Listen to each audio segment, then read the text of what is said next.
Hello students, welcome back to our discussion of Chapter 7, Foreign Direct Investment. We're going to look at the political environment briefly. Talks about two opposing viewpoints, and then the viewpoint right in the middle. So as it says there, government policy toward FDI has typically been driven by political ideology, has ranged from the radical stance that's hostile to the non-interventionist principle of free market economics. So we'll go briefly into the radical view. Marxist political and economic theory, basically arguing that the MNEs are instruments of imperialist domination, and that existing MNEs currently in the nation should be nationalized or taken over. Basically arguing that MNEs extract profits from the host country and take them to their home country. So basically exploiting the resources, capital, human, labor resources of the host country. The free market view, a viewpoint that you'll be familiar with throughout this course, basically arguing for free trade, basically stating that the free market view argues that international production should be distributed among countries according to the theory of comparative advantage. So we all produce something, sell, we all import something. So there's a greater overview in terms of a stronger economic global economy, and each nation does win. So the whole specialization, as we saw back in earlier chapters, specialization in the production of those goods. So government, so the political environment has ranged from either being more radical, no trade, kick out all the MNEs, to basically allowing that free market view, so nations investing and trading with each other. So somewhere in the middle, pragmatic nationalism. Basically, most countries now have adopted neither that radical nor that free market policy, but instead a policy that basically described as that pragmatic nationalism.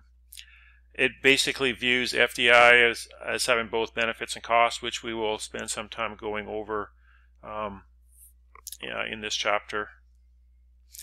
FDI does benefit that host country by bringing capital, skills, technology, and jobs, but those benefits come at a cost. There's resources leaving or being used up, or the MNE might have more significant economic power and influence than the host government does.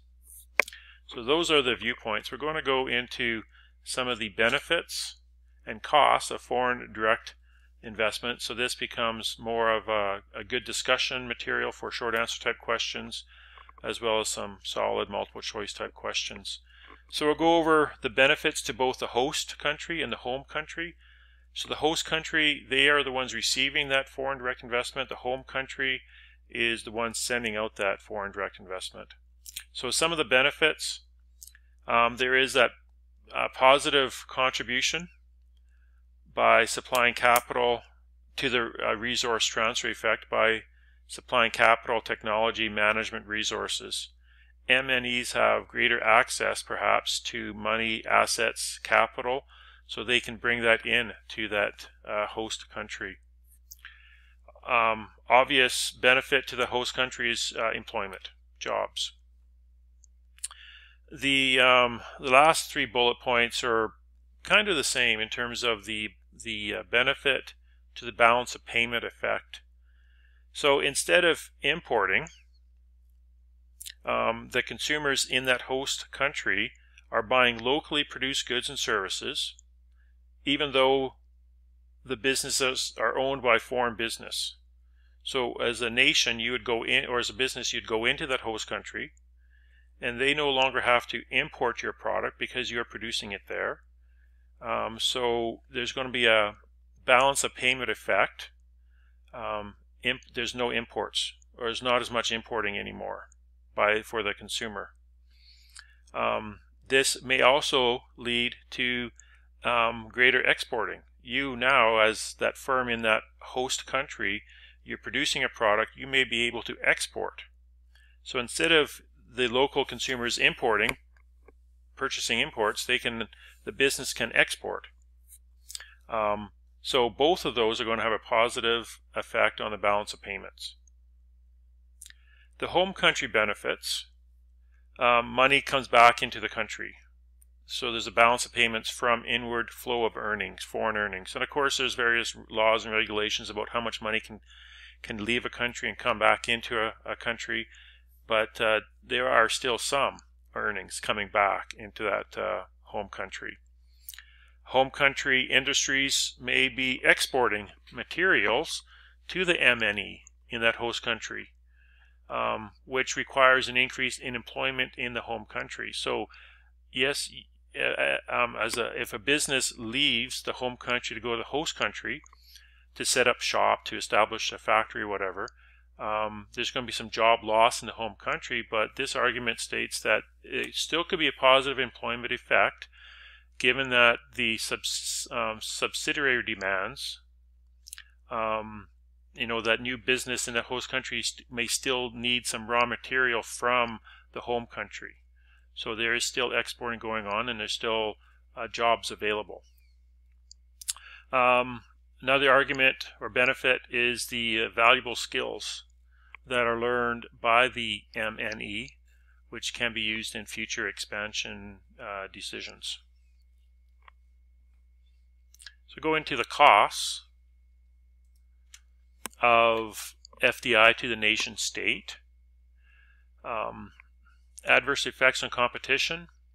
The foreign MNEs may have a greater economic power or influence than the local competitors because they may be part of a larger international organization. So they just may be bigger, they may have deeper pockets, so they may put pressure on the local competitors and force them out of that local market.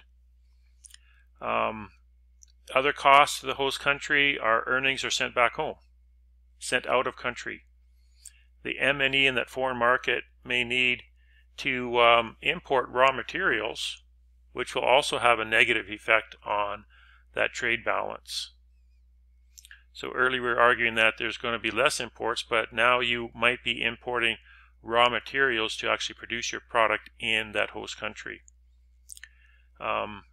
Another cost to the host country, decisions that affect, this is the national sovereignty, decisions that affect the host country will be made by a foreign parent company that has no real commitment to the host country, and over which the host country's government has no real control. Especially if that MNE is rather large, and if it's a developing or undeveloped country, that MNE is going to have significant power and influence. Generally, it's stated that this cost is not as valid today because of the greater interdependency on each country due to globalization. So moving on to the cost of the home country, balance of payments. Going to suffer a few different ways.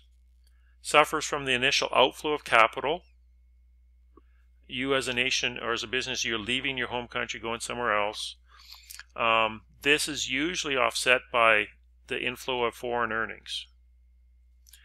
It also suffered if the FDI, the foreign direct investment, is to serve the home market from low-cost production.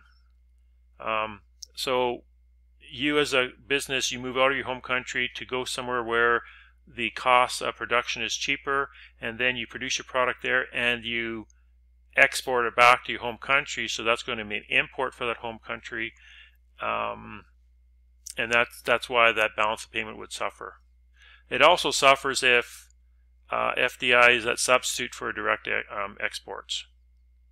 So instead of exporting, which is a positive balance of trade, it sets up in a foreign market and no longer exports and might now be importing back to the home country. Another cost to the home country is employment loss. this is a serious concern if foreign direct investment is seen as a substitute for domestic production. So you're moving your business to go somewhere else because there's cheaper labor somewhere else. So definite job loss there.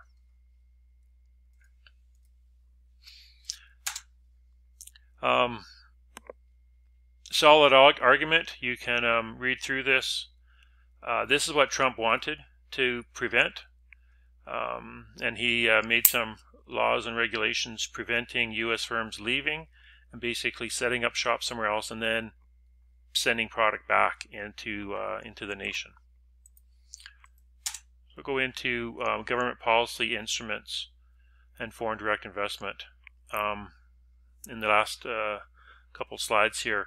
So the home government can encourage outward FDI by offering government-backed insurance to cover that investment risk. So that's how governments can help foreign direct investment. There is some risk. You offer some government-backed insurance or government-backed guaranteed loans, or you lobby foreign governments to relax their restrictions on FDI. The home government can restrict outward FDI, money, capital leaving a country, basically by various policies in order to protect the balance of payments. There's various tax rules, political reasons, in terms of no investment in Iran or Cuba if you are the United States or North Korea. So you can restrict that outward FDI by various government political reasons. The host country, they can encourage inward money coming in, inward foreign direct investment, by offering incentives to invest in a country. They're going to gain from resource transfer, from employment. They're going to capture foreign direct investment that may have gone to different countries as competitors. So that's why they would want to perhaps offer some incentives to invest in country. The host country can also restrict inward foreign direct investment by establishing ownership restraints and various performance requirements. These ownership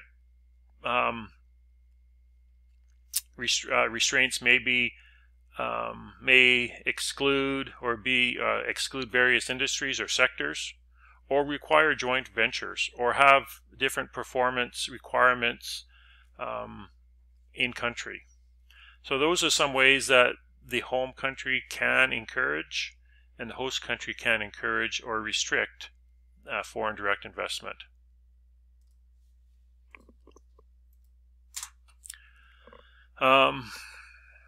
Basically talks about the Organization for Economic Cooperation and Development, OECD.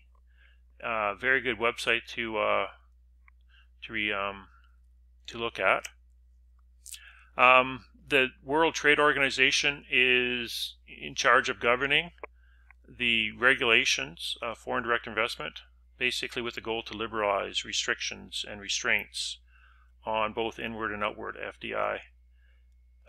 Because their general goal is to have a more fuller free trade global economy. So they want to find ways to encourage FDI and to lower the restrictions, or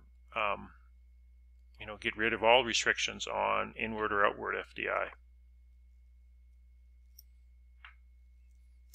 So that is it for Chapter 7.